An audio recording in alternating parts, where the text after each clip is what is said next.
and salutations. Welcome to episode 84 of Ref the District. Whoa. I'm your host tonight, EP. That's Trev. That's the Stoner. Yo. Welcome, boys. Wait, are we in the right room? Hold on. I gotta leave the studio. Somebody messed with the room. No. Trev left. He can't handle being in the same room. What? Hi, EP in the house. What up? What's up, EP? How What's are up? I'm good. Wow. I'm good. I have strict instructions to stick to my script. You got a script. All right. Do I your have a script. script. I have a script. We'll let you go. We stream every Wednesday at 7:30 here on YouTube. You can also check us out on Facebook, Instagram, and Twitter. Be sure to subscribe to this channel. Give it a thumbs up, especially since I'm on tonight. One and only My time. sister is on right now. This is dope. What up?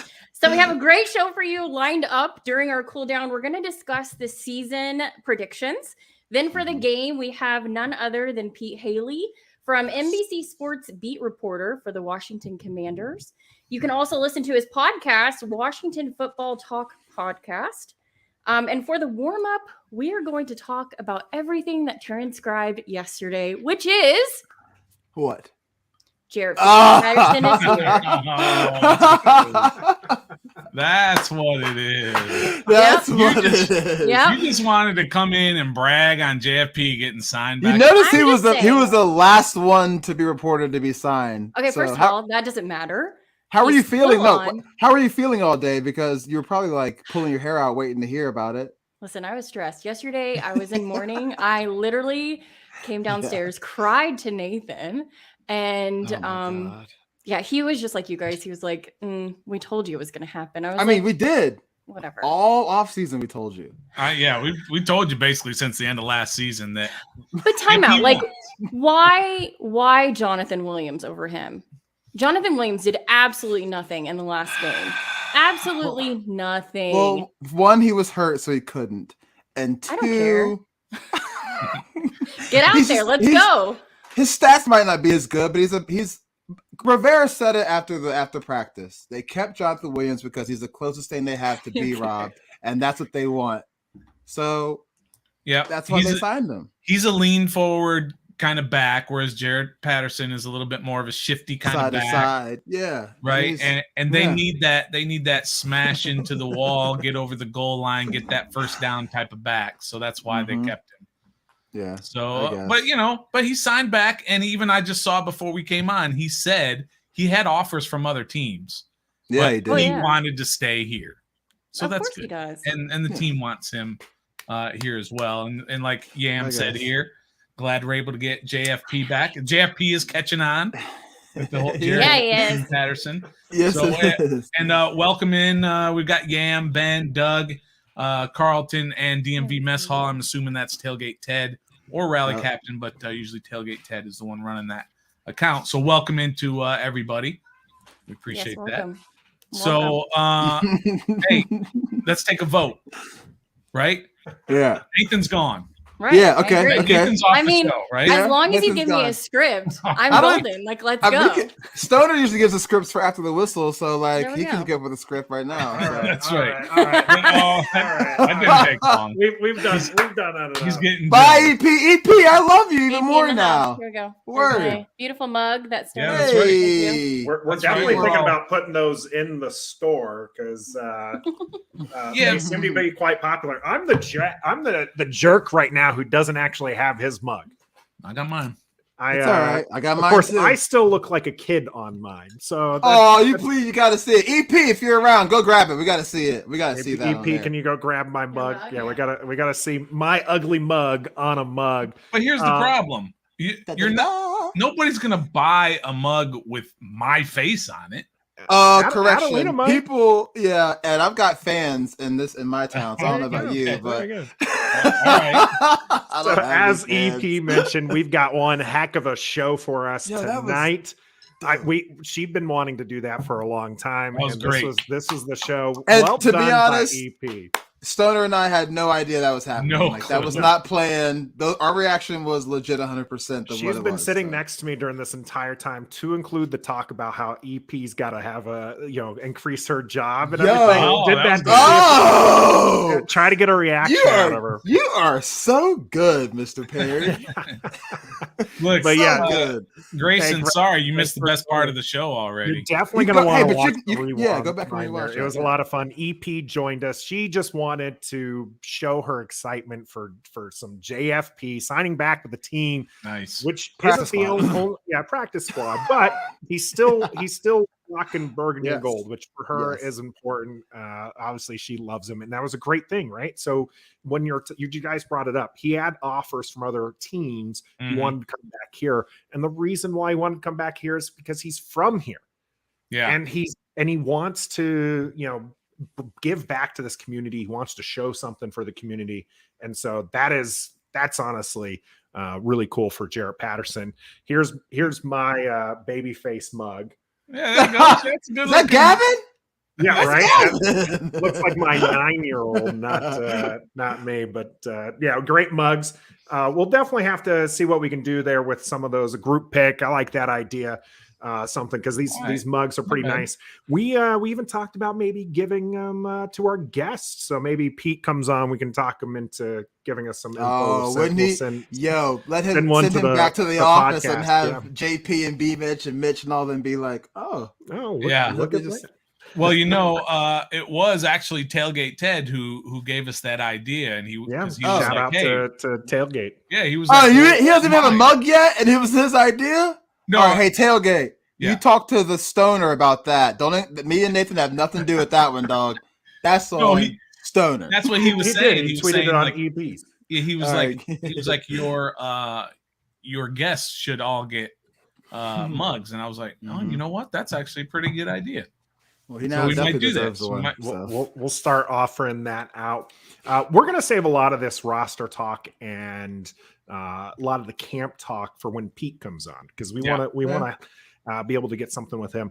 We do have somewhat of an update from the Brian Robinson situation. So, you got to remember, we went live on Sunday for the day after reckoning, right after it happened. Oh yeah, it was just a couple hours removed from the news dropping. We didn't want to talk about it too much then, because we really just wanted to see him back healthy as a human being. Didn't want to talk about that. We did talk just a little bit about how it was going to affect the roster on Monday's 53-man roster show. Now we know what's happening essentially with him. He got shot in the knee, happened to miss all damage, just no like a damage grazing, to the huh? knee. Just absolutely wild that it did no damage to the knee. He's on the 53-man roster. They chose not to put him on NFI, which means he's available as soon as he's able to come back. Yeah. However, Love can they that. still do that at some point Yes. before week 1, and it'll still be the same, the same 4 weeks or whatever, right? Yes. So they can still They have have that that option. Yeah, they have that option. The doctors will take more of a look at it and spend some time the next week, to see how he's recovering and all that before they make that decision. So I think it's going to be a little time. I don't think he's going to be out there week 1. Does anybody think he's going to be out there week 1? I think week 1's too early. Yeah, that's. You never know. Yam's thinking week 3. Let us know where you think he's going to come back as far as the season. I'm going to say week 1 just because I'm that guy, but also because we don't know the injury. It's just like a bandage and he's on crutches. We don't know the full extent of it. Could be a grazing, could be a little penetration. You never know. So it's 11 days away. Week 1 is probably stretching it, but if not week 1, maybe definitely week 2. Limited role. Yeah. Good insight here from DMV Mess Hall. Make sure you check out their channel. He had to be put on the 53 to actually go on to NFI, so which is the non-football injury list. That's according to the Rooster. Yeah, that DMV Mess Hall. I think that was something like last year with Samus Reyes. Remember, he made the 53, and then they put him on some sort of IR. I don't think it was it was the return injury. Designated to return. Yeah, so I Yes, think yeah. I think that's probably correct. There's so many of those weird rules that they go by that we are not all completely familiar with. So, just like poor David Mayo, right? Who? David Miracle Whip. What you mean? What you mean poor? Mayonnaise. Well, he goes and he gets the notice that he's made the 53, and then a day later, he gets cut for Bostic, for John Bostic. That's why we say it's the initial 53. That's why we say that, because the 53 from yesterday is not going to be the same as week 153. Yeah. Even the team tweeted that out, right? They said very specifically, here's our initial 53. Yeah, it's not a mistake. The 53. He should have been gone. Now, don't you think, as far as the NFI, which I do believe he's still, going with the mess hall conversation and everything, and what you brought up, Stoner, he very well could still go on NFI right now. Okay? Sure, B-Rob can. Yeah. But don't you think they would have done that to open up a space, just like they did with Curtis Hodges? They kept him on and then they put him on in IR. That's what I'm saying. Don't you think that would have been the first move rather than cut somebody who's a healthy individual? Maybe he's more ready to go than what they're leading on. They have a history of doing this. They don't really give you details on the injury. They just give you the vague, we're not ruling him out to play this season. He's on a 53. Done. Right. So, what was their response on Cam Curl's injury? Bobby McCain just said, No. McCain. What was the team's response? He went into the what do you mean, the team's response to it? Yeah, when Coach was asked today at the press conference. Oh, I don't know. I didn't hear that. Yeah, he said, you know what? The NFL rules say I don't have to talk about injuries until next week. He said that? Yeah, so I'm not telling you anything about it. I mean, he didn't say it like that. Oh, I was about to be like, dang, Riverboat. I'm putting a little nasty turn to it, but he said the rules are we don't have to talk about injuries until next week, so I'm not going to talk about Cam Curl's injury.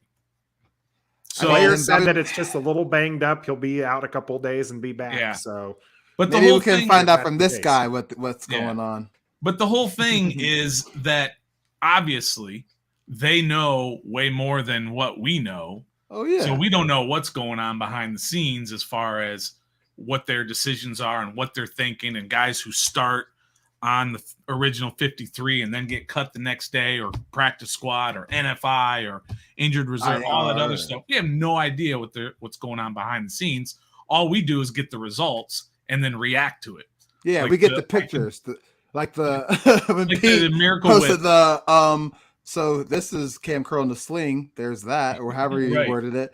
And then the David Mayo getting released the day after he makes the initial 53. So yeah, and we have no idea. Maybe they told David Miracle Whip a couple of days ago that he was getting cut, but they just didn't release that to the rest of us. Right. Until and then he makes the 53, and we're all like, okay, he makes 53, and then the next day he's cut, and we're all like, man, this is a cruel business. Right? Well, we knew changes were that was a happen, smart move, and we knew those changes needed to come in the linebacker core, needed to come in the corner back room as well. They took on a couple guys there, and you don't have to hear it from us. You're going to actually hear it from our guest today. None other than Pete Hailey coming on right here after this message from our sponsor. The game is brought to you by Pacers Running Stores. Pacers has 6 stores in Northern Virginia and DC. For the best running footwear, apparel, and gear, just stop by or schedule a virtual fitting with the best running experts in the business. Pacers Running exists to help as many people as possible through running. For every run, it's Pacers Running. Welcome back to the game. We are going to be talking with Pete Hailey, NBC Sports beat reporter for the Washington Commanders. You can also listen to his podcast, Washington Football Talk Podcast. This is what happens when I read somebody else's script. Let's welcome him to the show for a second time. It is Pete Hailey, folks. Thank you very much for joining us here again on Ref the District. No problem, guys. Thank you. And that intro, a little stumbly, but you got through it. Whoever wrote that for you, though, just shovel the blame on them. I like it. I don't know if I can blame my wife that much. So. Never mind then. Forget that I said anything. You've been doing a lot of work there at training camp. I mean, and here as we get ready for the regular season to start. How does this season feel compared to some of our past seasons? A lot of it, unfortunately, feels the same, at least in the defensive end. And, bringing back John Bostic certainly doesn't help change that view. But with this defense having third downs be such a problem last year and then the preseason, the indication is it's going to be a problem again this year. And you hear guys wanting to say it's just we aren't game planning, we aren't scouting our opponents. But what were you doing the entire season last year? You were game planning, you're scouting, you weren't getting off the field. And now here's a group that's largely the same. Now, in terms of the offense, at least it does feel different. There are new names. There are names who were injured last year who are coming back. And of course, there's a quarterback at the center of it all that's completely different. So at least reason to hope for change, expect change, and be optimistic that there's going to be improvements on that side of the ball. And lastly, in terms of the coaches, I think there is a bit of a departure from the past couple of years in terms of trying to keep things status quo. Ron, I think the urgency that he's spoken of, I do see it. As Scott Turner's coming from the booth down onto the field, that's an adjustment for him. Hopefully Jack Del Rio changes some things up on his end and can get more out of a defense that is similar personnel-wise. But if you ask me a record prediction, I'd probably say 9 wins. And while that'd be 2 wins better than the past couple of seasons, it's not necessarily a giant upgrade from what this squad has been as of late. Yeah, so Pete, it was obviously all the moves that happened in the last day and a half. What we saw basically was the same guys who were in training camp are the same guys who are coming back on the practice squad minus 2 or 3, right? Where we see other teams, take for example one that's was reported quite a bit. I think the Jets had like 9 guys that were signed on other teams. Something to that effect. What do you think, in your view, not specific to Washington, but in your view, is it better to have all these guys coming back, the same guys who you've been working with, or is it better that you're getting all these refreshed guys onto your team? It feels like it's one of those arguments like when a team has a player's coach, their next coach is a hard ass. And then when they have a hard ass, the next coach is a player's coach. Like there's arguments for both sides, and whatever you don't have is what you're going to end up wanting. But in terms of this team having a lot of the practice squad players return, I think it's good. Like Jared Patterson, there's familiarity with what he can do. You saw it in glimpses last year. He had 70 carries, which was, when I looked up that number today, I was surprised to see how high it was. And you can trust him if you need him to play in a week 8 game out of nowhere. You can plug him in and be confident that he can at least do a solid job. Same with Khalid Hudson on special teams, Danny Johnson at corner. Sure, perhaps you'd love to find a couple high toolsy guys, high potential guys who maybe didn't work out in a previous city and they come to Washington under new coaches and they can have those skills accessed in a better way. But I don't mind what they're doing on the practice squad. Overall with the 53-man, though, that's where I'm a bit perturbed that there's not as many new faces, especially places like linebacker, where it was pretty obvious they needed an upgrade and then no upgrades were achieved. Yeah, so I know we're a day after the roster cut down to 53 in the initial roster, whatever, but let's see. Do you see anybody on the roster right now that can possibly contribute right away that was kept that we thought might not have been kept? That's a good one. Like, Armani Rogers, love what he can do as a fourth tight end, but he's a fourth tight end and hasn't played that position in an NFL game yet. So there might be more of a learning curve for him. So wouldn't expect him to contribute right away. Jeremy Reeves was a guy on the bubble who is maybe going to be active and play specials and help out in that back end since they don't have very many linebackers right now. And maybe they go a little light at corner. So all those safeties can be active, but it feels like the players that were those last few guys to get on are just going to be the special teams players. Maybe Jonathan Williams is the best answer I can give you while we still await word on Brian Robinson, someone who, like Patterson, played last year. He only had about 20 touches, but he scored a touchdown and has been with other teams before. We talked to him in the locker room today, and he's used to having to learn a system and make a quick impression, or else he knows his job's going to be given to somebody else. So out of the guys who squeaked on, Jonathan Williams maybe will be the one who's most impactful, at least early, because they're going to want to run the ball. And until Robinson's back in that mix, they need the guy who can give you the 4 and 5 yards on 3rd and 3. And I think Williams is going to be the one they turn to. Well, now that you've talked about Brian Robinson, what is the latest that you are hearing about him? Is he destined for the NFI list? Is he going to be back by week 3? What's the latest that you can tell us?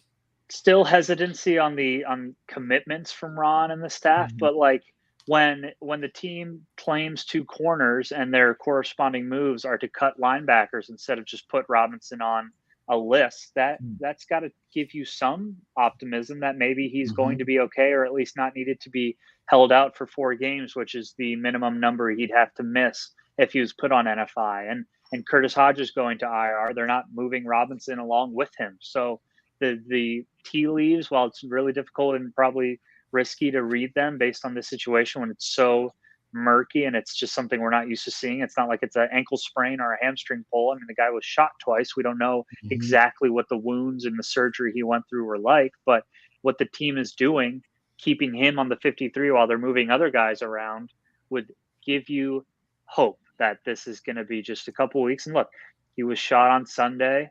That Sunday plus 2 weeks is week 1. If he doesn't play until week 3, that's a month. That's a month recovery.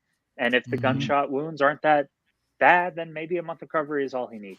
Isn't that crazy? We're talking about, well, if the gunshot wounds weren't so bad, maybe he can play. Isn't that crazy? Yeah, it's just it is wild. It's a typical Washington offseason, right? Yeah, it's wild here. It's a well said thing there, Stoner. Pete, any rumblings about this kick return game outside of Antonio Gibson and Dax? I know Ron said some other players might get some looks, so they'll take looks at other players there, but any rumblings who those players might be? No, he's doing the generic other guys, and I think that's probably because there aren't many other guys to give it to.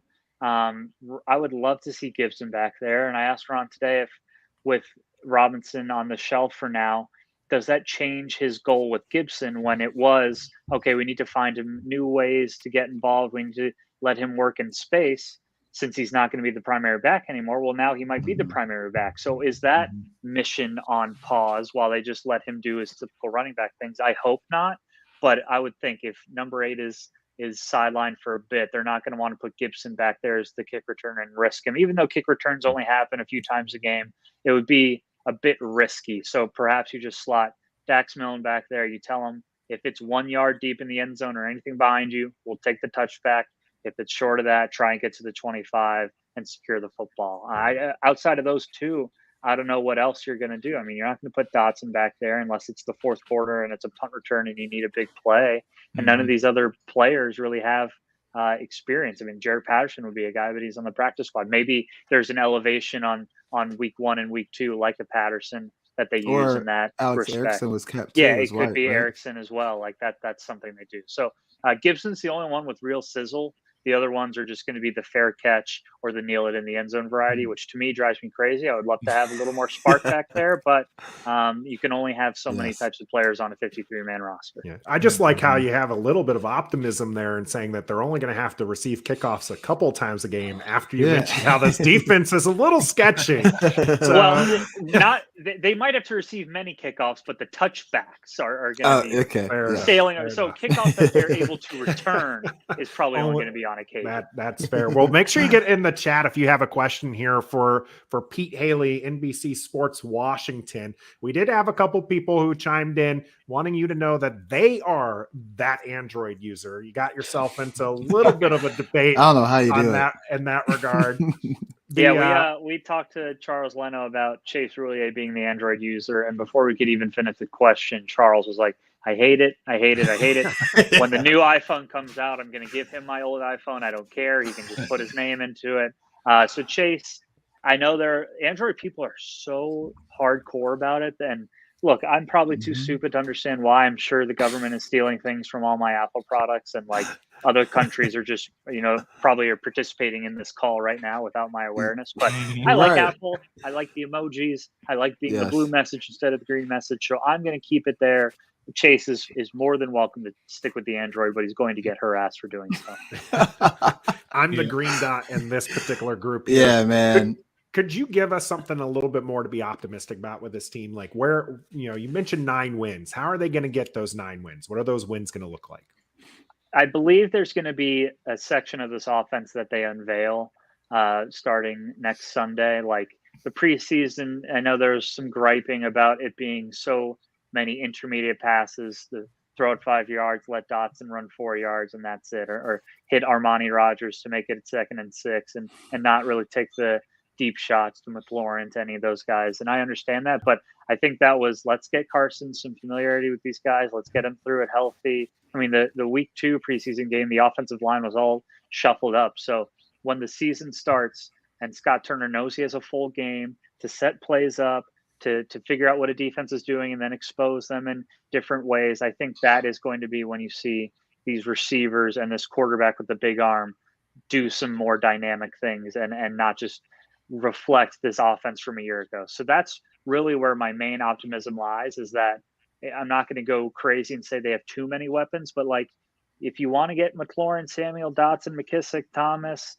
Rogers, Turner, Robinson when he comes back, like, that's a lot of options, and that's something we don't really say. Normally it's, hey, there's Terry, and there's maybe Kelvin Harmon. Oh, Cam Sims is around, but like this time around, it feels like they have so much to take advantage of, and I hope that Carson is up to the task when it comes to doing that. Well, you have impeccable timing, Pete, that you came on the show right when we've decided that every guest that we have on the show gets a Ref the District mug with your photo on the other side. Twitter, yeah.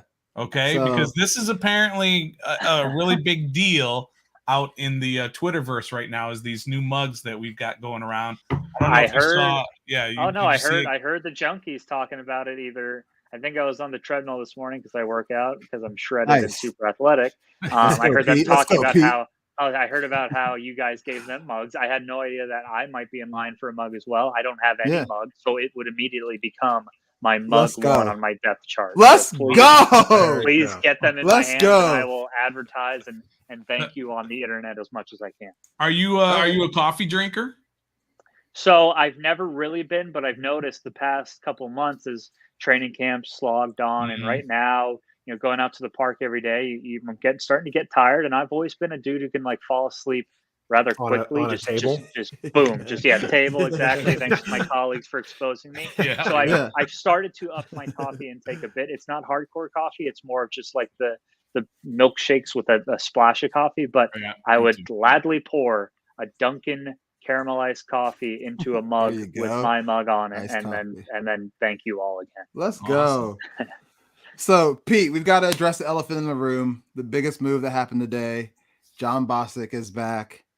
One, how do you feel about that, honestly, from a football perspective? And two, is that the only linebacker we're getting this offseason until week 1, or is there somebody else coming, or are we just complacent right now? So they're at 4 now: Davis, Eifler, Holcomb, Bostic. Wouldn't shock me if they added another, and it wouldn't shock me if they stuck around. In terms of Bostic, what do I think of it from the football perspective?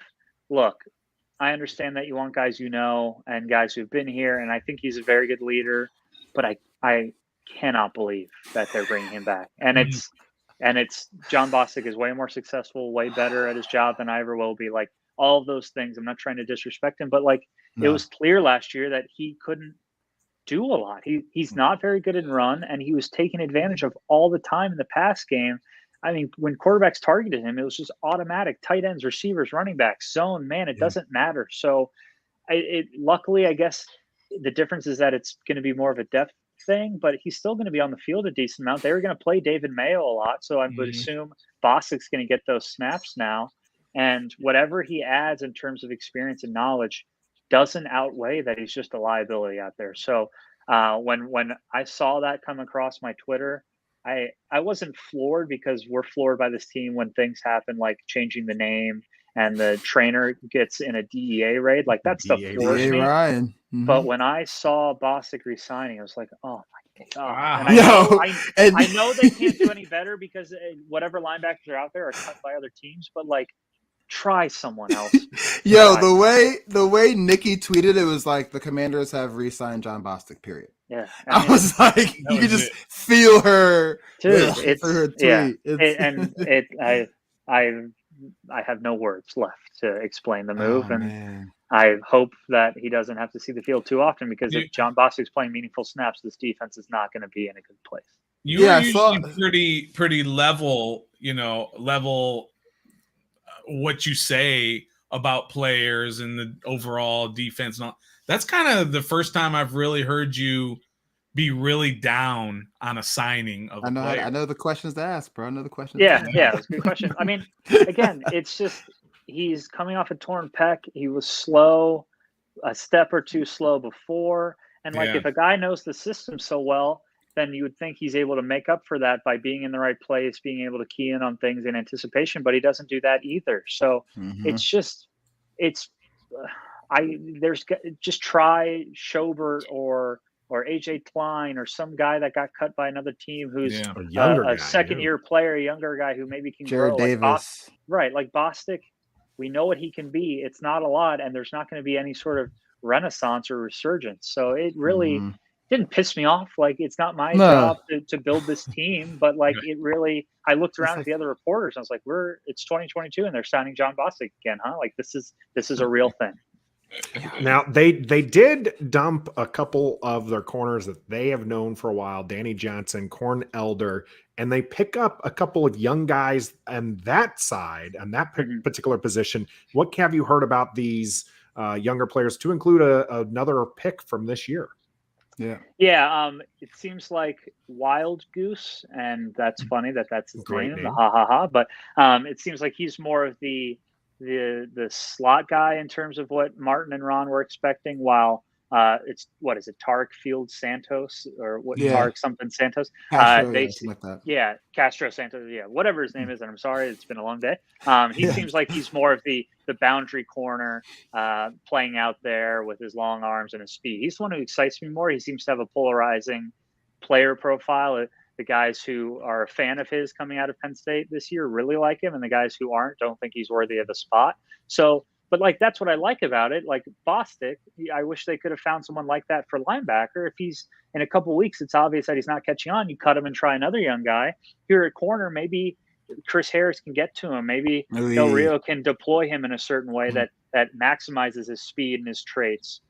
So I'll be looking for his development more so than Wild Goose, but either way, like perhaps they stumble upon something. But still, I mean, after St. Juice, that's a young, inexperienced room, and St. Juice is also young and inexperienced. So the corners 2 through 5, 2 through 6, whatever, or 3 through 6 right now on the depth chart. That's if I'm an opposing quarterback, no matter how young I am, Trevor Lawrence, or how experienced I am, Aaron Rodgers, I can't wait to see those guys in sub packages. Yo, does John Bostic last the entire season for us? I would think not. I mean, maybe no. I mean, there can't be a way this happens. I refuse to believe it. Bostic and Apke on the same day. There was a lot going on the waiver wire. Hey, Trapke, bro. Trapke season's back. Yeah, he's back on that practice squad. Trapke season's back.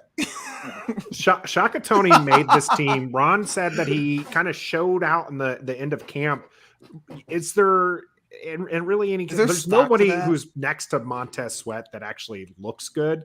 And but Shaka Tony, I will say, looks explosive. Is there really? What are we going to look for next to opposite of Sweat throughout this season until Chase Young comes back?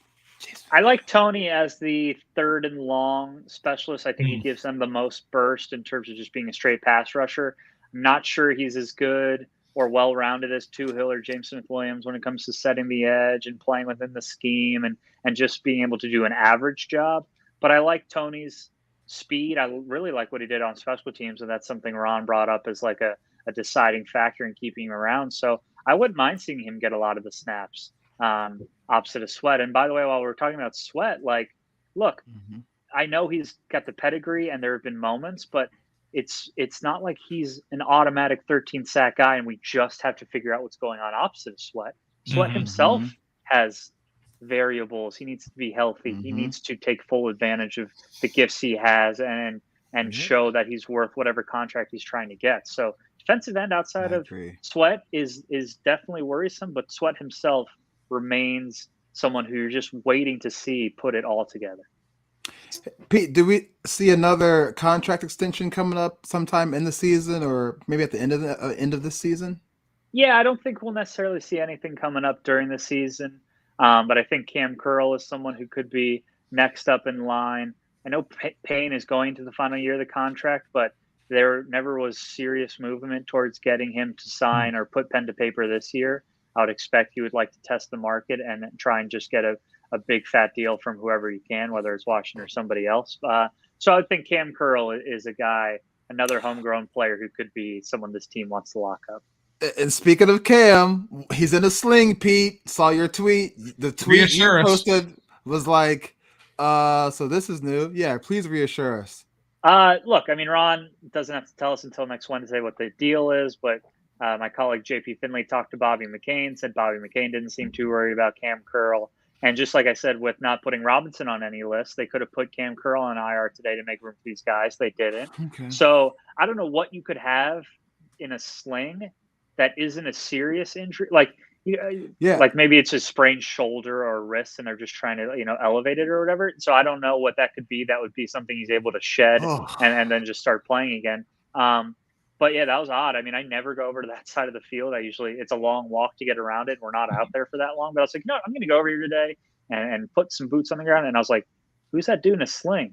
Oh my God, that's Cam Curl. So it turned out to be very lucky. And now I'm definitely going to be taking more trips to that side of the field. Yeah, please do. Juicy nuggets I'm going to stumble. Yes, please do. The internet sleuth in me zoomed in a little bit on that photo, and it looked like he had some sort of cast on his like a finger was kind of involved into it. So maybe the sling was just to kind of keep him reminded about not doing anything with the hand. It could be that. Yeah, he definitely had something on the hand. Maybe it was a wrist or jammed. Who knows what? But there's more tape wrist casting on the hand as well. So look, they don't practice again until next Monday, Labor Day. Oh wow! They're off Thursday, Friday, Saturday, Sunday. Wow, that's good. They can hopefully heal up, and I'd love to see if they're Sunday. Thursday, aka tomorrow, we go to their welcome home luncheon where they announce like awards from last season and there's some rah-rah speeches. Friday, Saturday, and Sunday we are off, which I am quite thrilled about. Let's go. Fantastic. I got another question, Pete. Let's say I know, I'm sorry. We win 10 games.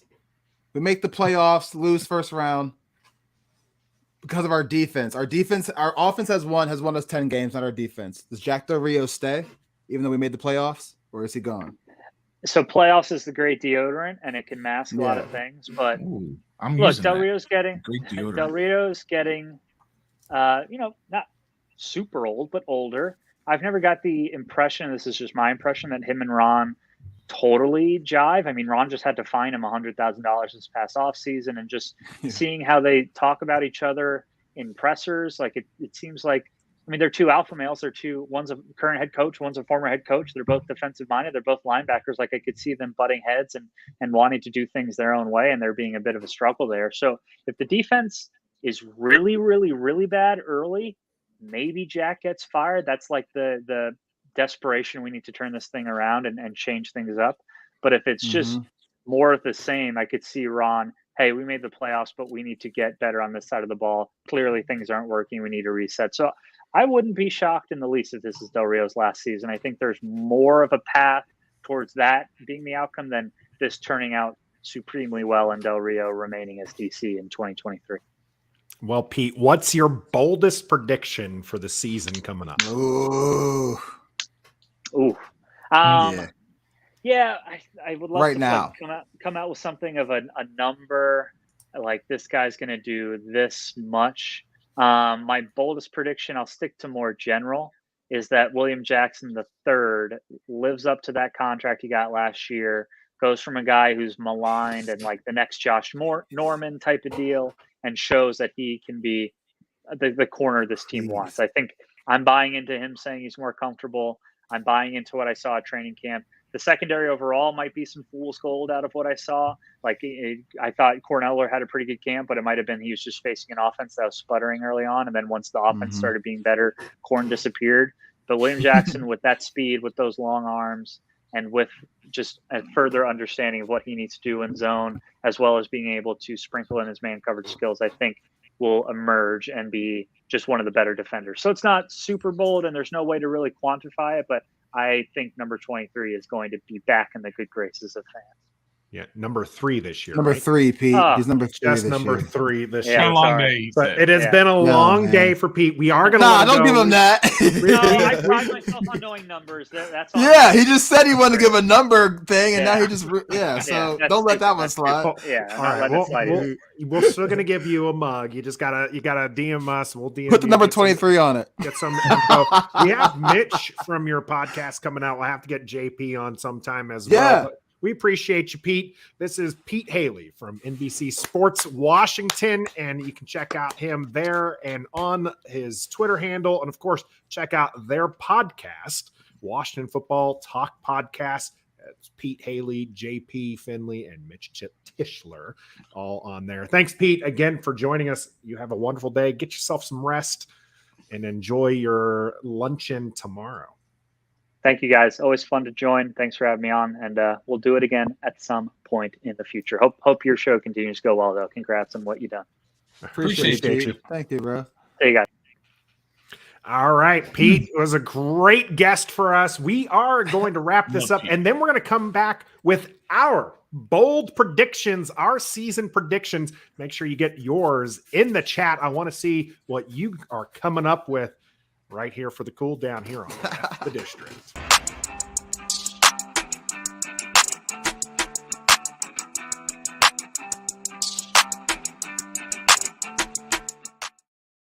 Welcome back to the cool down. We are here on the cool down are going to be talking about our season predictions. We're going to save the Jacksonville game for next week. Yep. We will have a guest for that. We're going to have it rolling and get all that going, dollar, all that good stuff. Maybe a couple dollar bets coming here with these bold predictions. We'll see. I like it. Yeah, get your bold predictions in the chat right now. We'll start with Stoner on this one. He was a little quiet during that Pete interview. Hey, My man Trev had like 8 million. Bro, my next question was gonna be like, what was the real reason why Sam got fired from defensive line? Like, was it really the players or was it Jack Del Rio? There was a disagreement and Ron just made the final decision. That's what I really wanted to get in, but hey, it wasn't for lack of trying. I'm sorry. Our man Stoner's a little old to be double dutching. Okay, He's just like, wait, is it now? I mean, I was looking, I was reading body language and stuff, and I was like, okay, all right, well, all right. Like my last question was going to be the Cam Curl question about the injury, but it's all good. My bad. No, I enjoyed it very much. I enjoyed Dave and DC is going to questions. give us our first bold prediction here. We will win 11 games for the first time in That's a 30 good one. years. Pete said only 9. Where do you guys sit on that one for the win total for the year? I personally say 12, but Oof, there's no chance on that. I like 10. That's I like a- 9 to 10, 9 or 10. why isn't there a chance? Yeah, it's just because we can't have nice things. We could have 10 or 11, but we can't have 12. I said 10. He 9 said or 10. He peaked out at 10. I think Yeah, I think 10 is probably the high end, and I think 9 is probably more accurate. Yeah, it's. You want a dollar bet? Nah, I'm not there yet. You're not there yet? Nathan's itching. Tanner's going to go with 11. Gus Bus is even worse off than 7 to 10? Stoner Eyes. 7 Sure. and 10 with a meaningless win against Dallas in the season finale when they're resting their starters. That will cost us 5 spots in 2023 draft. Gus Wow, Bus. Gus Bus is coming out. Damn. Not only are we hard. not winning games, are we losing draft stock and everything? So he's already tanking. He's already worried about tanking, and the season hasn't even started yet. Come on, Gus. Have a little optimism. We're 17 and 0 until we find out otherwise. Yeah. Tailgate Hey, Trev, says Hey, 7. yo, what up? Trev, don't let Nathan do this. You see what he's doing? He's What? getting you to set the number so that he can bet. That's what he does. Okay, Right? okay, Make okay. him make the With number, 9 on and that then one. you decide if you want to Okay. go. I do this. over I it. do this when we go grocery shopping as well. Like we Yeah. do the prices right. I always make sure they pick the number, so I Yeah. can either do $1 or $1 over. Right. Yeah. See, that's how he works. I'm not gonna let him do it this year. Mhm. Thank Now, you. are we just Stoner. doing I team appreciate wins, or are we doing just any kind of predictions, or are we doing? We can do whatever. It's your NFL boldest predictions? prediction. I got one. That was the first bold prediction coming from there. Make sure you keep it in the chat with your bold predictions.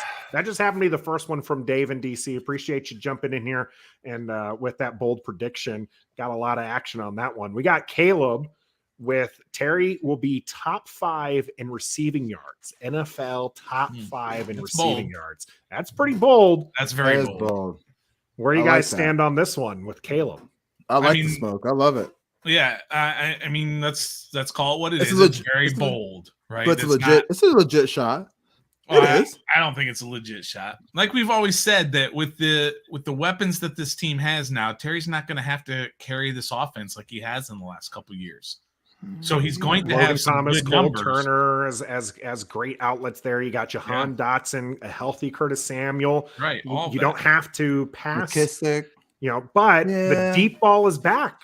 Sure. Mhm. Sure. It's Yeah, it is. all there, but I just don't think top 5. I mean, we're talking Justin Jefferson, Stephon Diggs, Jamar Chase. Over Yeah. under 1,250. Look at Oh, this. I'm going way under. Look at this. Way under. I'm going way under. No, Way under. 1250 is what you gave me, so I only have to go under that. Yeah. If you gave me 1050, I'd probably go under that. But you gave me 1250. Really? That's all I have to do. So see, Really? Don't. Is he don't breaking try and 1,000? turn it on me. Is he breaking He 1,000? just said if he's 1050, Just a little bit over.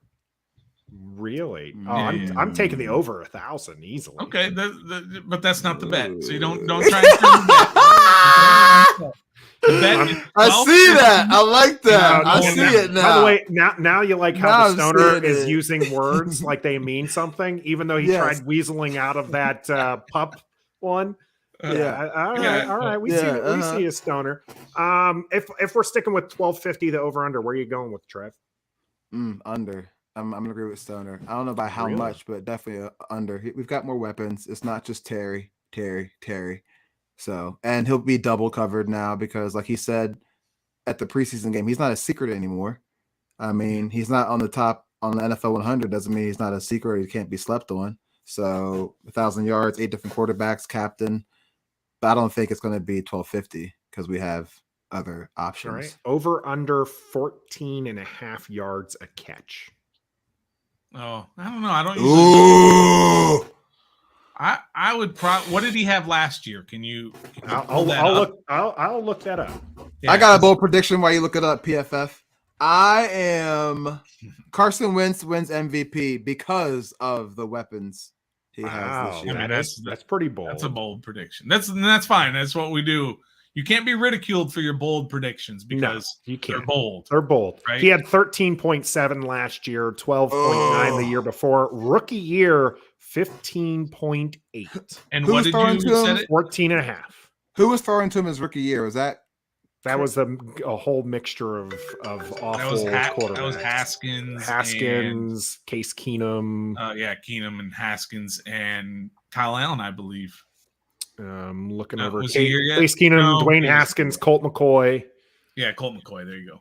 wow? I'm going to go over the 14 and a half yards as I've said many times that I think his production is going to be more valuable. It's not necessarily going to be more just in numbers, but I would say it's going to be more impactful during the course of a game. Mhm. So that's yards per catch.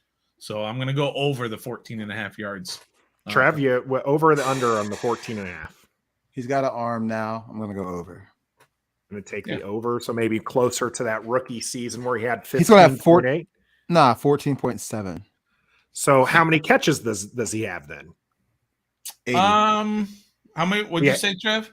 80. Yeah, I think he's going to have 80 to 90. 80. somewhere Yeah, there. he had 77 last year, 87 the year before, 58 his rookie year. If he gets 80 for the record, Yeah. you guys are at least on track. If he's right at 14 and a half with 80 catches, it's Yeah. 1,160 yards. There you go. I'm going to take the over with the 1250, by the way. I do think that he's going to be above that. And if he gets, we'll say 15.5 at 80 catches, that's Mhm. just 10 yards under the 1250. That's 1,240. Wow. So at 15.5 yards, which you both took the over, 80 Mhm. catches, Mhm. he is right there at that 1250 mark. So I'm going to take the over for the 1250. Doug, though, You do that. Doug has Dotson more yards than McLaurin as his bold prediction. That's spicy. bold. That's bold. So I can't ridicule it. I'm gonna go against this one. I'm gonna go against this one. I think Dotson. Well, yeah, but it's bold. You can't. It is bold. It's definitely bold. Yeah, I'm just gonna go against it. That is a good one. Oh, okay.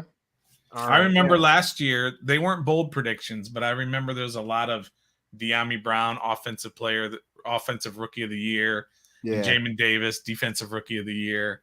There's a lot of that.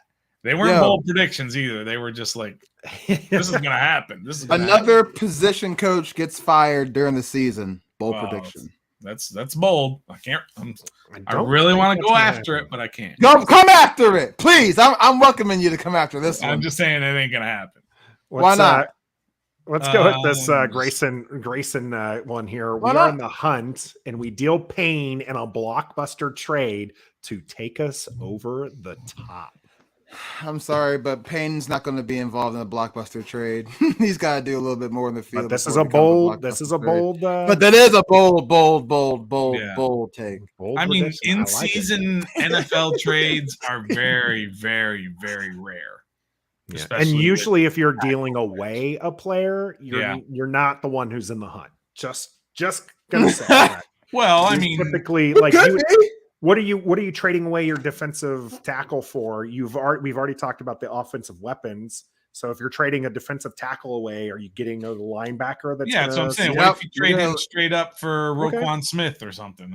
I mean, that's I'll take it. Give me that right now. I know, right? Not blockbuster, but I'll take it. I mean, that's a blockbuster. We'll give them Bostic as well, free of charge. Free of charge. We'll pay his contract.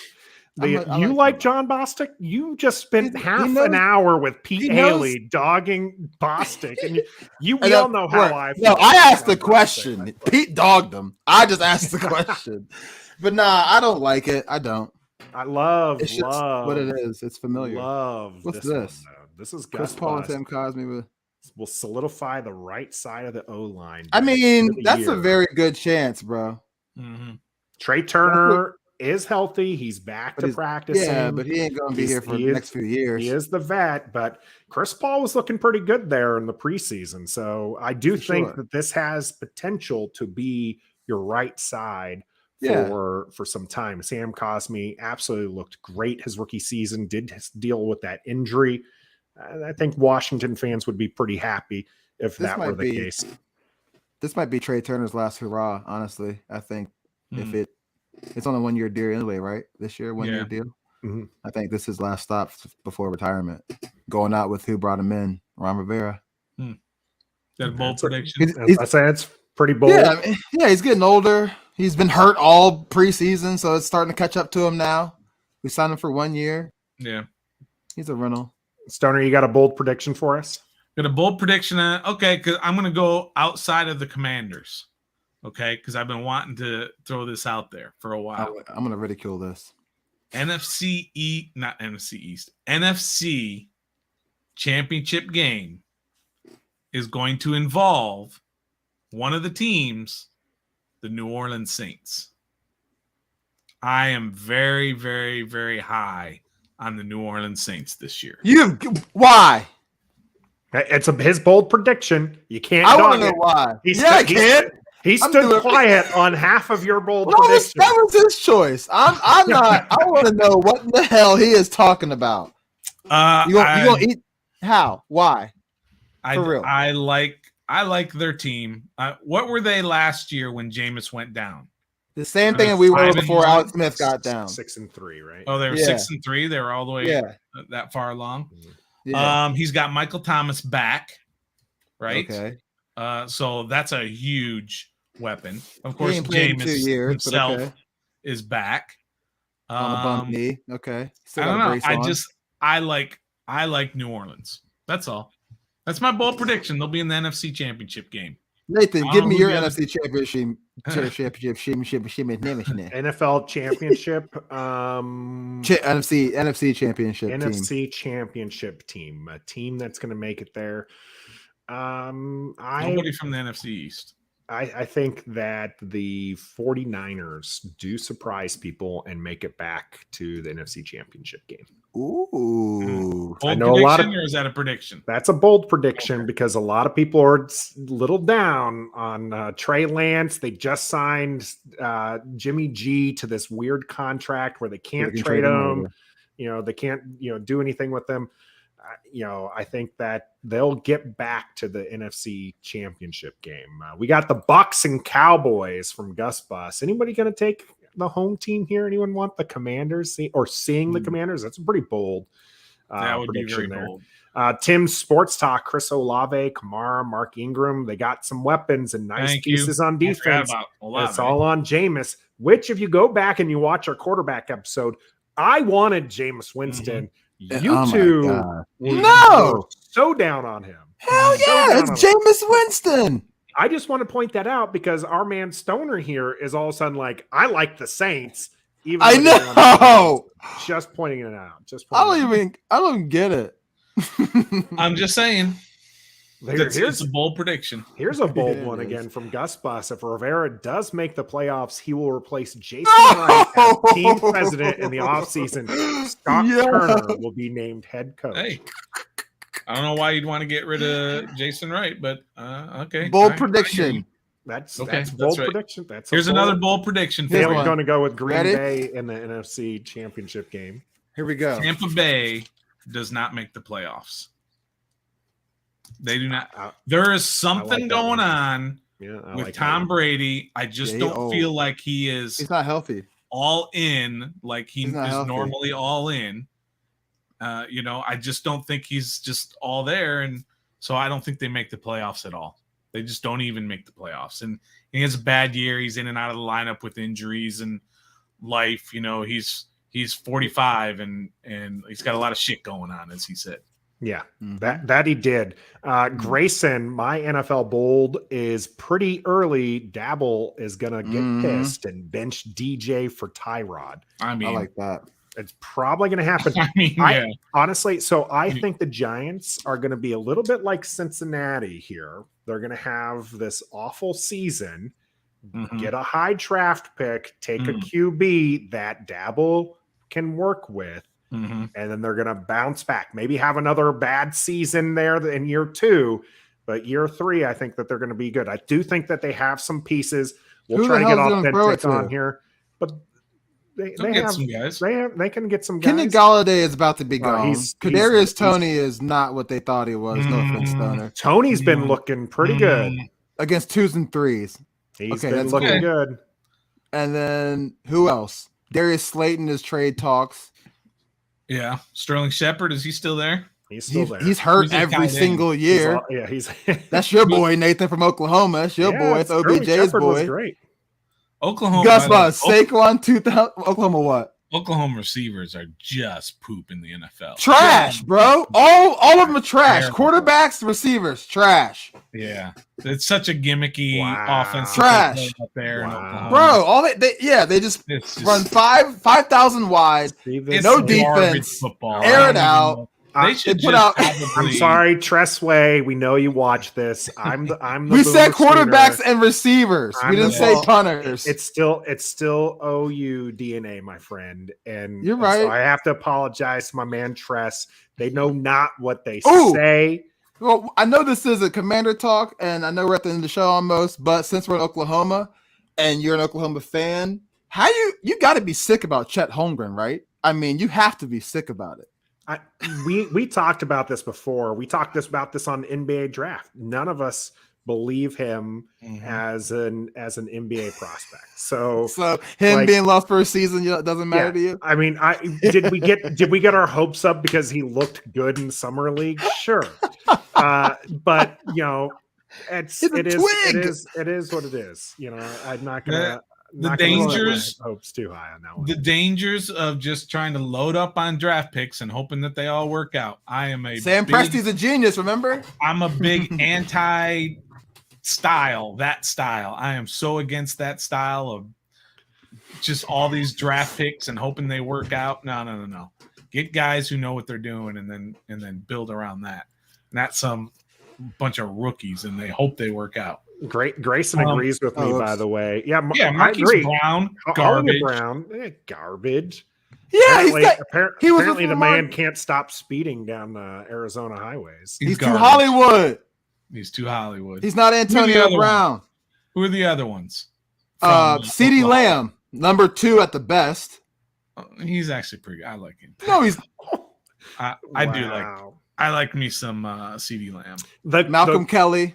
Okay, we know that one. So we're gonna. I like this. My team 12-5. We go 12-5. I like that. That's what I said. My team 12-5. Why can't we do it? The Cowboys wide receivers. The Cowboys wide receivers are like that horse meme, the drawing one.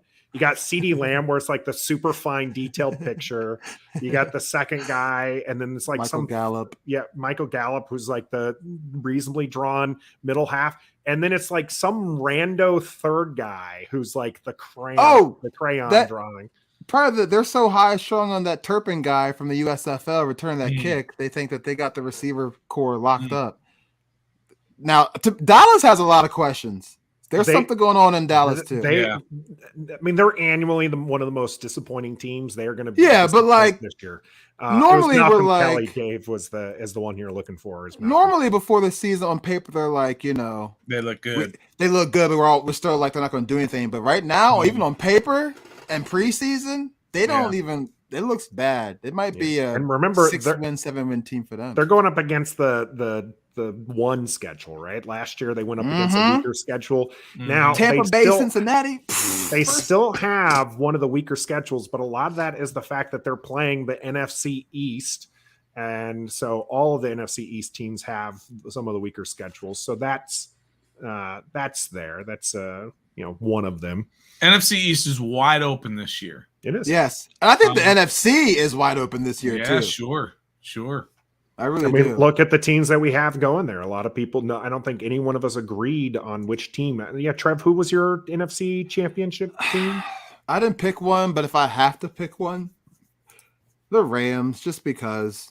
Aaron Donald. Matt Stafford has an elbow issue, but he's fine. You basically got the same team as last year. Yeah, they won the Super Bowl. So and you still might get OBJ back. He still can choose to go there if he wants. They got a lot of money. Bobby Wagner, Sean McVay. You can't. Sean McVay. That's the one right there. Is that you've got a coach who knows what he's doing and he can scheme anything up. He started as a tight ends coach. It's so wild. So let me ask you guys this. So we can move away from bold predictions. Let's get into some a little bit more serious ones. We said the NFC East is wide open. How do you guys have them finishing? You don't have to give me records. Just give me 1 through 4. Stoner, we'll start with you. I hate to hit us up in the chat too. Give your answer 1 through 4. NFC here it comes. He's about to drop a bomb. No, I hate to do it because I'm not that high, but I think Washington's got as good a chance as anybody to win the division. So I'll probably go Washington, Philly, Dallas, New York. But I think last year I was way off on my predictions for the NFC East. So I don't know. But we see you, boss Cowboys. We ain't showing that. Yeah, one, we ain't gonna. The Eagles have a lot of weapons. They do. Okay, they've got a lot of weapons on offense. They've got good running backs, good defense, or at they've least got good receivers. All of this other stuff. I'm just not sold on their quarterback. And if your quarterback isn't good enough, then your team is. It doesn't matter how many weapons you have. So I'm just not sold on it. That doesn't mean he can't ball out and have a great year and they can dominate the NFC East and win it all. But I'm just, at this point, I'm not sold on Jalen Hurts. So that's why I think probably they're not going to win the division. Washington wins the division. Philly, Dallas. I just don't like anything about Dallas except their quarterback. And then the Giants are just going to be dreadful this year. All right, boss Cowboy, put your money where your mouth is. Where are you at with the? Is that Shady Katie on a burner account? I know. No, she knows to throw the shade, and she won't hide behind a rando. EP with the second one here. I think that Ooh. put it in this order. I think Gus Bus was Philly. Yep, Gus Bus was also Philly, Dallas, Washington, and Giants. Dang. So figuratively, Boss Cowboy, where do you got your list? Let us know your list here. Do we know Boss Cowboy? Is that one of your guys? I don't know. Never seen Boss Cowboy, but Boss Cowboy. I'm writing your name down. I'm gonna look you up. And you better have some good shit for me to watch. Man, I'm cursing a lot today. Gus Bus says Hurts can outplay Wentz and Daniel Whose Jones. side are you on? Not like he's on the AFC West. Gus Bus, whose side are you on? Gus Bus put it down. He said it's going to be Philly, Dallas, Washington, and Giants. Grayson with Washington, Philly, Dallas, Giants. I'm going Washington, Philly, or Philly, Washington, because I said this earlier. We this appreciate morning. you jumping in, even if it was a mistake there, Boss Cowboy. How you got it, Trev? Either Washington, Philly, or Philly, Washington. You can literally interchange those two. Because to be quite honest, I said this with Phil on Trending in the AM this morning on his Philly podcast. Check that out. 8:30 this morning I did it. It's pretty much we're like identical teams. We just have questions at the quarterback. Yeah, I said I think our quarterback situation is a little more proven than theirs, but at the same time, we both have weapons on offense. We both got a quarterback to build those weapons around, and then we've got the weapons to build around that quarterback, and our defense is pretty much the same on paper and on performance. So it could be either way. Philly first, us, or us, then Philly, but then definitely Dallas, and New York is definitely last. New York is just first year under Brian Daboll. I don't see them being world beaters or a threat, but they could be the spoiler role. They could be like the Lions that, like competitive in each game, just not win, but they could hurt somebody's feelings when it counts the most. So I hear you. I do. I like a lot about Philadelphia. I like a lot about I hate to say it, but they've had a tremendous offseason. Right, they have. They've made some good trades on paper. Although drafts, although they like to brag about how they got this fourth rounder for Jalen Reagor, right? They got a conditional fourth rounder, I think. Yeah, for Jalen Reagor, right? You drafted him like 5th overall or whatever it was, 6th overall, I think it was. What was no, it? It was 20. It was 22nd because it was before JJ. Yeah, because Minnesota, because they were surprised. It was that between far them down. And Minnesota. That Philly was surprised.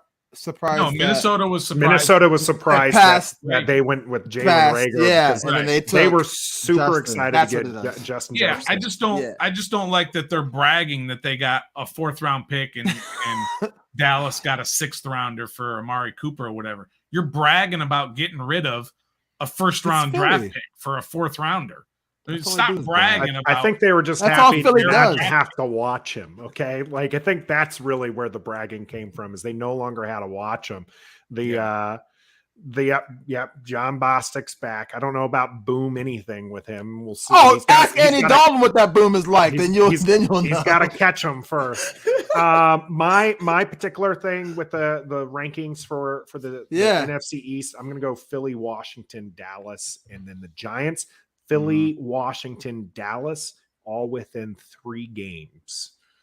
I think it's going to be that tight of a race, and the Giants win maximum 5. So here's a question for you all. Then everybody, I think every single person who has responded, and then all 3 of us have the Giants in last in the division. Yeah. Is there any scenario that you all see that they are not a last place team? They trade half their team for a capable quarterback. Okay. Dallas loses yet another offensive line, Tony Pollard, and a receiver, and then they overtake so they make Dallas. it to 3rd. Yeah, in the division. Oh, okay. Yeah. Let's see. Any chance that they win the division? No. The Giants. There's no way. Play. Well, okay. Let's just say they choose Tyrod Taylor over Daniel Jones. So Jones doesn't go out and lose the first 3 games. They start week 1 with Tyrod Taylor or Tyrod. I think he goes now with Tyrod Taylor. No, that might get you 7 wins instead of 5. So yeah, okay, yeah. They're still going to be an awful team. Grayson asks me, if Philly wins, do we get a wild card? I do think we'll be in contention for a wild card. Okay. I don't have as high hopes for Arizona this year. No. I do think you'll see the 49ers in St. Louis make it out there. I have Green Bay just continuing. Did you say St. Louis? Sorry, I guess it's LA. My bad. Whoa. My bad. Throwback. Nice. Yeah, I like they're going to wear the throwback. Isaac Bruce season. Yeah. All right. So we got the LA Rams. Let's see who are your. We'll do this. Who are your playoff teams? I'm going to go first on this one. Okay. So you got 7 teams. I'm going to go with the Rams, the 49ers, the Packers, the Vikings, Philadelphia, Washington. Thank you. Damn. And one South team, and I'll go with the Saints as well. Okay. Ooh, you didn't put Tampa Bay in there? No. I'm with Stoner on that one. I do think that they're going to have a less than stellar season. Okay, so I'm going to say something that I've never said before. Holy I agree with everything Nathan just said. Whoop, whoop. Write it down. Those 7 teams, I'm in lockstep that those are the 7 teams that. That's it. We can't do anything else. All right, in the show. I don't even want to say anything. Now you got to pick your 7 teams. Who do you have in or out from those 7? Me? I've got Rams, Buccaneers, because it's Tom Brady. You can never, ever discount Tom Brady. I learned that 28-3. Learned that quickly. Rams, Bucks. Then I've got Washington, of course. He's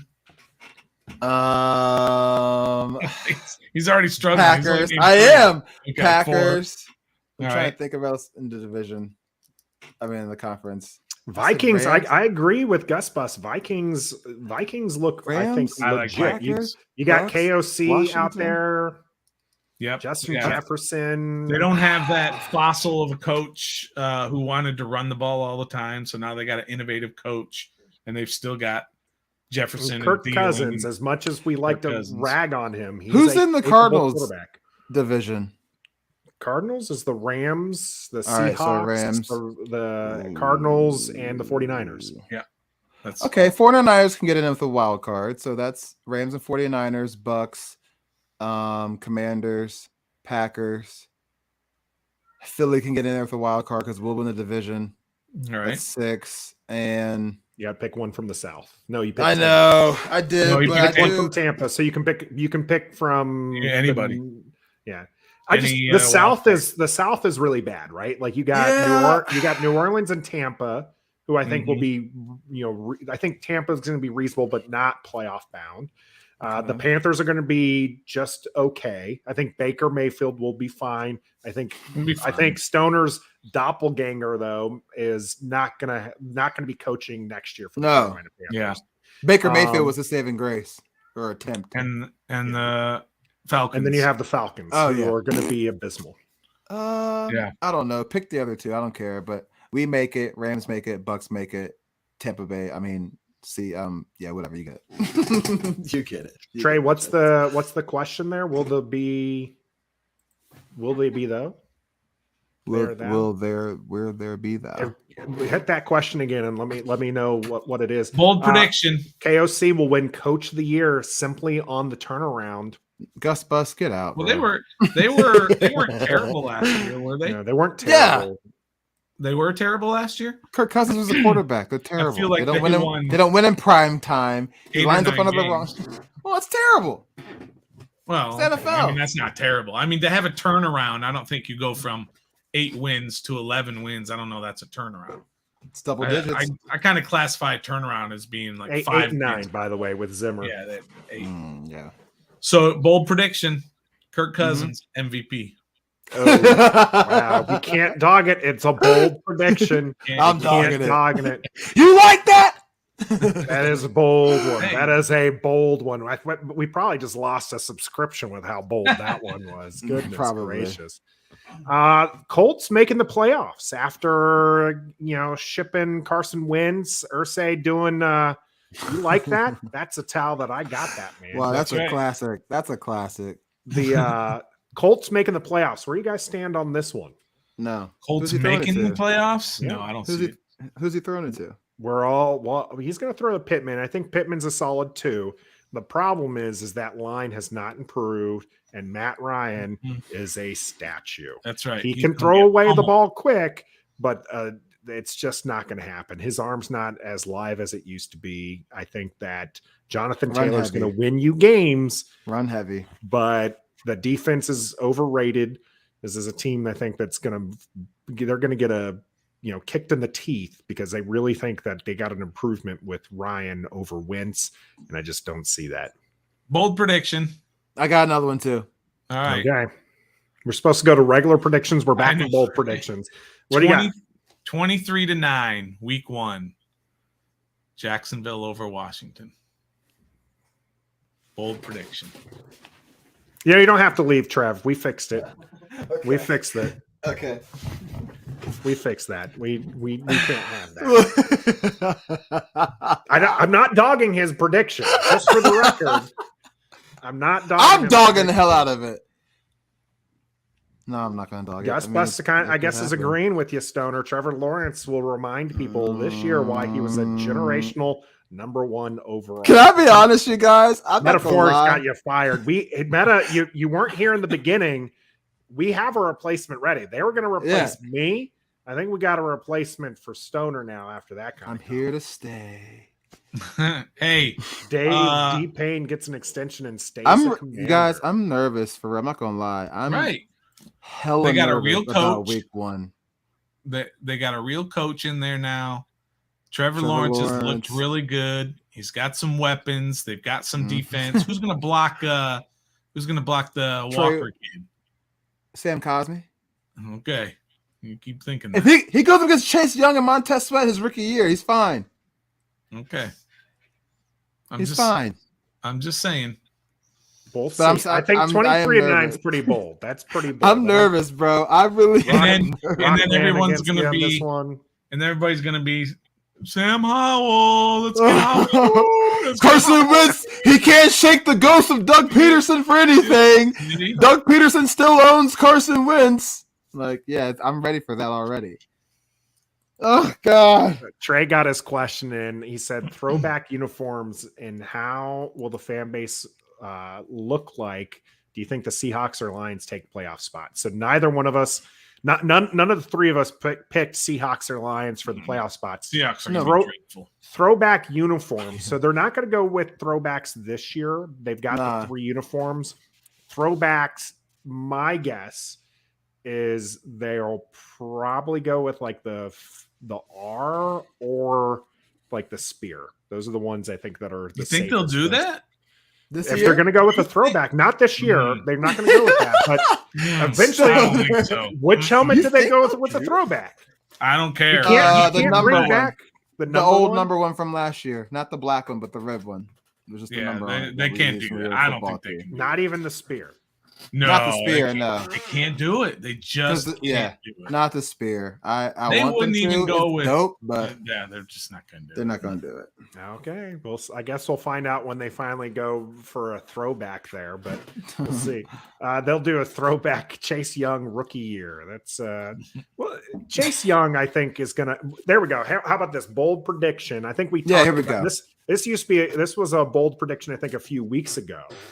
Is Chase Young in 10 games? How many sacks is he going to get? I'm going to set the over under to 6.5. Under 10 games, and you think he gets under 6.5 sacks? Yes.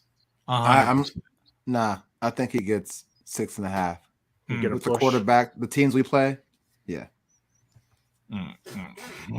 Sorry, y'all. 6.5. That's games. A lot. 10 games though. He got 7.5 his rookie year, right? Yeah. Did he? Did he have that many? Yep. Yeah. Okay. In 16 games? Yeah. Yeah. So he's going to do that in 10 games coming off of that knee. Okay. Yes. I see. Great Adrian logic Peterson there, y'all. Adrian Peterson effect. No, he's gonna probably have about 4.5. Under 4 sacks. We got Rockman with 8. Gus Bus, why is it 10 games, not 13 games? I'm putting it at 10 games just as a kind of a prediction, trying to get us a starting point, right? Like if we did 13 games, does that change you, Stoner? Do you think that 6.5 is right there? 13 games. If he played 13 games, I would probably go, 6.5. Sure. Okay, you'll go that, even though you're just. So Doug says he'll be quiet, then have a 4-sack game to break the 6.5. Hey. I like it. Hello, Davis Mills. We're coming for you. He's gonna have one of those legendary Ryan Kerrigan games, right? Like Ryan Kerrigan goes like 4 games without making an impact, and then just like randomly gets 4 sacks, and you're like, I love it. Love to see it. EP, we said quarterbacks and receivers from Oklahoma are trash. Not all players. We love Tressway. We definitely love AP. But Baker Mayfield, Malcolm Kelly, CeeDee Lamb, Blake Bell, who's a tight end now. What was the name of that quarterback who won a Heisman? Josh Heupel.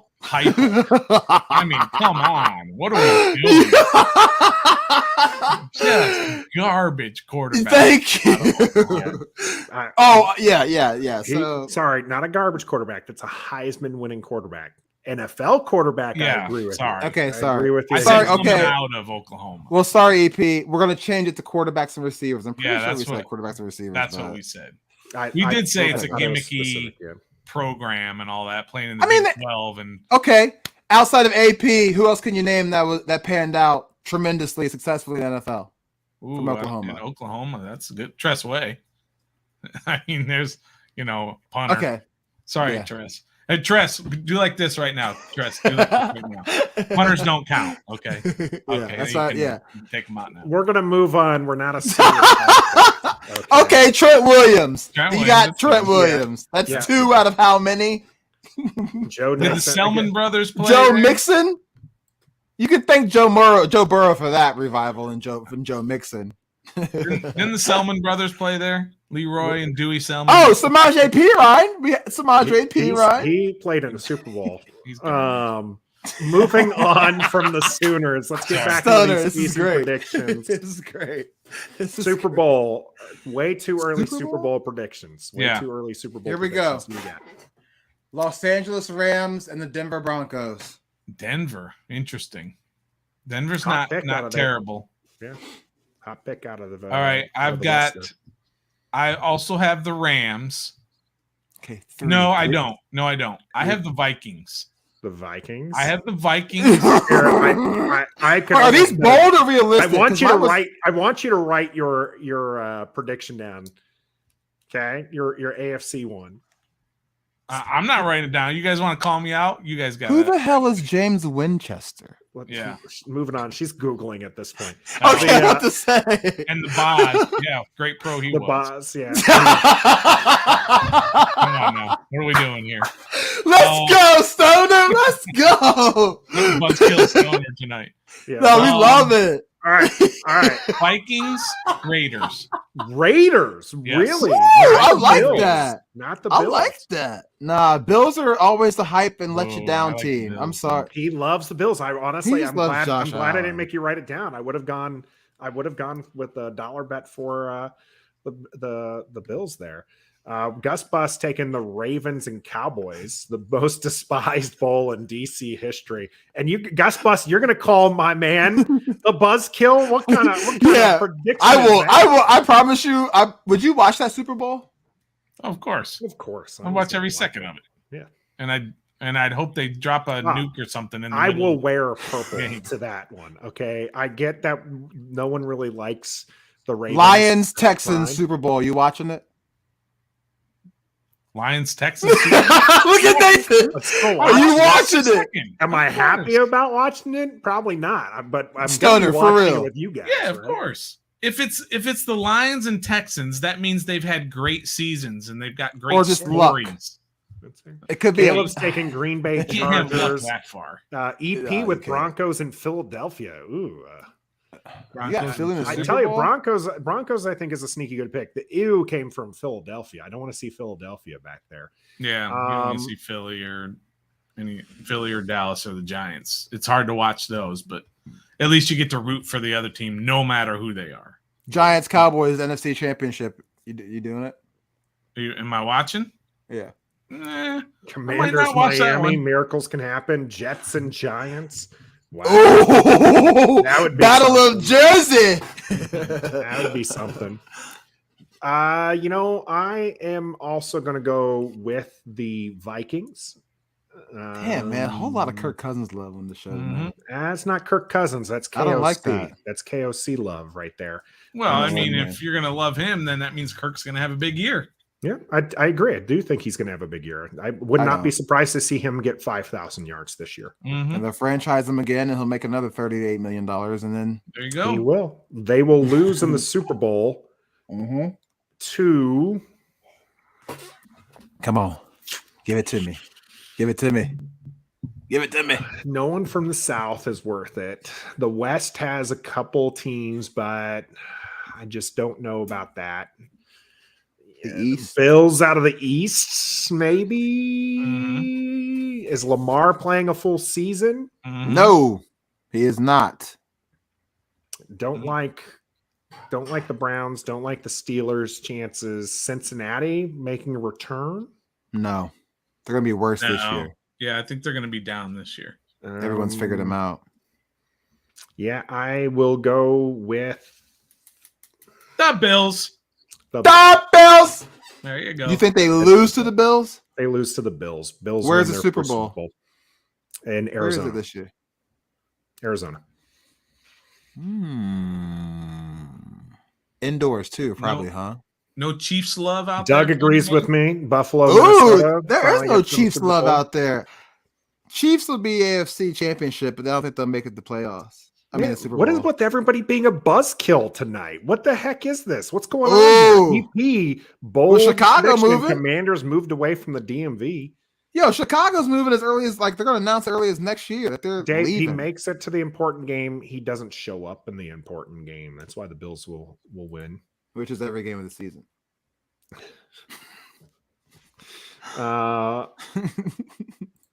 They didn't keep him, right? He's gone. Trey, he gone. They got rid of He Blaine. gone. And we didn't bring him back on the practice squad either. I think I was like kind of shocked. I think they're like their young guys. Amani Yeah, I Rodgers was is someone really- who they're really high on. And maybe I was shocked we didn't get Steven Parker back. Maybe he chose another team, but the way he was shining in camp and in preseason, I thought he was going to be at least a lock for practice squad. But he might have looked at the Other safety, the safety guy, the guys in front of him at safety, and And he's be like, like, I'm not cracking that. So let me go somewhere where I can possibly crack that 53 man and get some playing time. I wonder what other teams asked for JFP. I'm That's sure a there good were plenty. question. Like, did he use that storybook answer, which I'm not knocking, no disrespect. That's because he didn't want to go to the teams that reached out, or because he's truly sticking to the home? Realistically, it could have been one team. You don't know. Gus Bus, you talk about moving my team away from the DMV. I'm going to get a little upset. Okay, what if Dan moves the team away and we get an expansion team? You okay with that? Oh, Stoner, that's So Dan, that's moves tough. out. All right, Dan goes to None of this Arlington. is Southern Virginia. What are we doing here? no, I don't want him. Like he Right. stays in the DMV. No, Southern Virginia, like That's Hampton DMV. Roads He's area. going to have to move further away than that. Yeah, Virginia is still DMV. I don't give a damn where you are in Well, Virginia. no, it's still DMV. no, we had this I argument know. before. Take him For me. serendipity for all the haters out here. You take them to San Antonio, so they're going to be the San there you go, Antonio San Antonio. Commanders, like that defunct Arlington team that Commanders. People took out. All right, It's not. and we get an expansion happening. team. Yeah, What's we your can see an question? expansion team. Do you root Are for you that okay team? with that? Because Nathan was upset about the team leaving the DMV. Gus Bus, what did you start, my friend? What did you start here? Gus Bus even talking about Snyder taking the Commanders to San Diego, and we get the expansion team, so he's pretty happy. Stoner, with that happens. You gonna stay a fan of the same team at different city? Or you're gonna ride with whoever comes here as an expansion team? That's a good question. I'm not sure how I would handle it, but I've always been a fan of the local team, and we've talked about it. When I lived in Texas, I was a Cowboys fan. When I lived stop talking. When I was in this place, I was that fan. Tailgates with you on this one, all in on that expansion team. So yeah, Here we go. Here we go. An expansion It's about team to be here. on- I'm in. Ooh, Hey, and then you know what they hey, call it, Trev? You know what they call the What? team? Oh The no. Washington Redskins. Okay, yeah, that's moving on. Moving on here. VT Virginia Tech beats ODU Friday night. Well, they should. Question mark. No, they will not. Shout out Taylor Heineke. They will not. Oh yeah, they will. Bold prediction. I'm going with Tech on that one. Notre Dame upsets the Ohio State Saturday night. Is that who they play Saturday night? Yes, they college do. Football is back, baby. Yes, they do. Last weekend wasn't. We have apparently some fresh listeners on this one here. Guest Bus, you've been a long time listener. I know Tailgate's been in and out, but yeah, Stoner at one point was in fact a Commander. Look at everybody's woes. Yeah, Stoner, you about to lose followers and everything on Twitter tonight. Hey, he saw the light. Okay, he saw the light. Okay, that's right. Look, that's burgundy and gold behind. So, Stoner, question. Yeah, a little bit. When I don't want to get too personal, but when were you in Texas as a Cowboys fan? Were they winning? Were they not winning? And then when did you transition here? Were we winning? Well, we were never winning, but were we competing or were we not? Yeah, I'll give you the real quick backstory. I was there. I got to Texas in about 1990, and I was there until 99/2000, right? So I was there during the heyday Cowboy years of the Aikman, Irvin, Emmett, and all that stuff. I lived in Fort Worth for most of those years. Then I went west to Abilene, but I was still, that was Cowboys country. I was a Mavericks fan. I was a Dallas Stars fan. I was a Texas Rangers fan because that's what you consume when you're there. That's all you get. You get that local stuff and you become fans. Your friends are fans. Your neighbors are fans. And that just becomes a part of you. Then when I moved to Washington, D.C., right around the year 2000, I was a little shaky on it, right? But what happens? They hired a gentleman by the name of Steve Spurrier, the old ball coach. I was a Florida Gator, right? And then he starts bringing in Werfel and Shane Matthews and Riddell Anthony and Jaquez Green and all those old Gators. Jaquez Green. All the Gators. Then they went to Tokyo and whooped up on somebody like 46-3 or something. And I was like, and at that time I lived a mile from FedEx Field. So it just all kind of happened all together and I was in. And it's the same thing. So then I became a fan, but I've known nothing but losing, unfortunately. And so when you got here, Doug says he can't be a bandwagon fan. Yeah. Was it hard for you to transition to that since you were rivals? Was it hard? No, it wasn't hard because by that time the Cowboys were kind of trailing off, and as far as all those teams, but still, like and all that.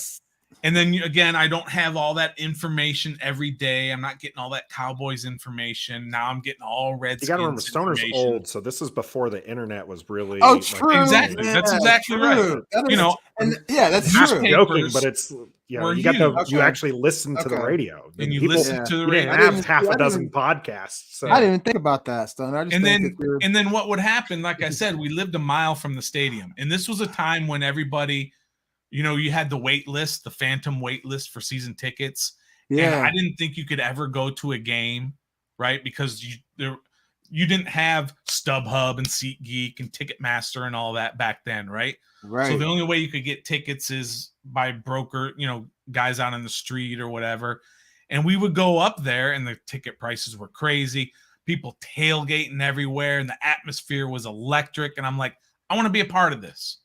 Because I'm right there all the time. And then, and then again, like I said, Spurrier comes in and brings all these Florida Gators in. And then I just couldn't help it almost. Right. And so I became a fan and have been ever since and have seen nothing but losing.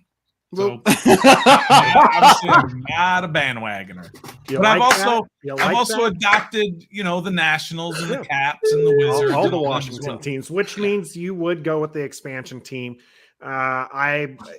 He's back on that. Look, he's still hurt from that, and that was comments ago. And so, we're gonna just move on. I can't even. I want you to be happy on the way out. DMV Sports Zone. Yeah, Pete Haley went in on that Boston one. Yeah, he did. Natty's in the house. Make sure you guys check out DMV Sports Zone. Those are great guys out there. Natty does a lot of good content for them. Friend of the channel.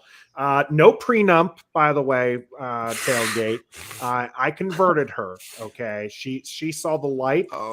It was not me. She even in RG3's rookie year, she was still a Cowboys fan. What? She was. It wasn't that long ago, and almost the last time. That was up 10 until years a ago. couple of years ago. The last time I went to Nathan's house when they lived in this area, She was 2015 or whatever. She was a Washington. She was still fan a Cowboys fan. You know, she was a Washington fan. She had changed? She switched Maybe I over from Germany or something. Yeah, she switched over in 2013 after RG3. So this is what happened. Okay, I failed at converting her. Okay, she's from Oklahoma. I couldn't convert her. She's got the Cowboys, as our fans know, because they loved having my in-laws over watching the Cowboys game. But so I deploy. She's pregnant. I come back. She has Gavin. I refuse to let that boy in anything blue. There you go. He started life in burgundy and gold. All right, baby Nathan, and that's what started it.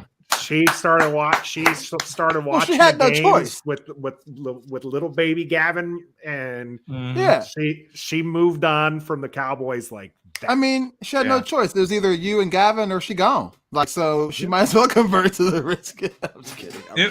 When I was living there in Fort Worth. And the Cowboys were winning those Super Bowls with all those.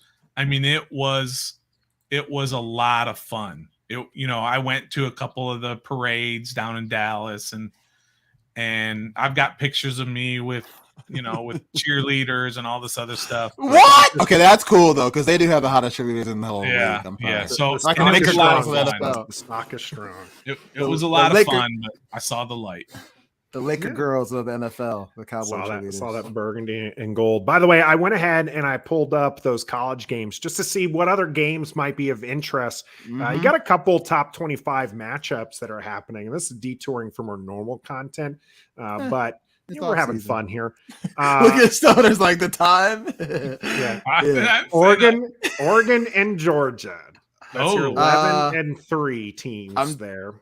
Taking Oregon. Georgia is only returning 3 defensive starters. In Atlanta, Georgia, by the way.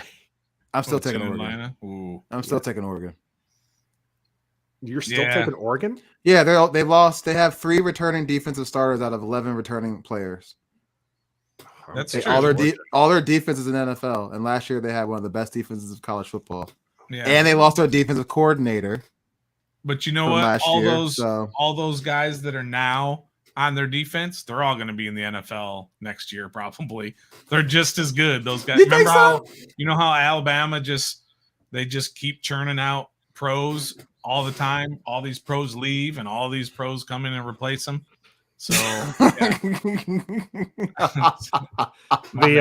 got laughing there for tailgate. All right, last non-football or Commanders content for the day here. The other matchup: 23 Cincinnati, 19 Arkansas. I'm going Arkansas. Oh, you're lucky. No Sauce Gardner, no Spencer Ritter. By the way, just going to throw this out there. Shady Katie, Arkansas Razorback. That's why I was saying you stayed in her good graces, so good job. Yeah. Well. Ask me how Jeremy Sprinkle's doing, okay? That's all you need to know. That's all you need to know. Stoner, Utah, Florida. Y'all going to win? Y'all going to lose? Gosh, I'm not real up to speed on Florida other than their quarterback. Although he was not good last year, Anthony Richardson, but he's supposed to be really good. So new coach, new system, new hype, all that good stuff. Good recruits. I'll stick with Florida. All right, there we go. Well, I'm going to take Arkansas as well. Soner, did you take one there? I'm taking Arkansas. All right, clean sweep for Arkansas. Yeah. Shady Katie's going to be happy. Hopefully, you're happy as well. I know we detoured quite a bit there at the end, but we're having a lot of fun. Having a lot of fun with you. Make sure if you had fun, you like this video, subscribe to the channel, and be back with us next week We're going to have our flagship show as always, and we're going to have the Jacksonville preview. You already got a little bit of a hint at where Stoner's leaning on that game one. Make sure you let us know how you're feeling, especially next week. And until next time, what's up? Be a fan.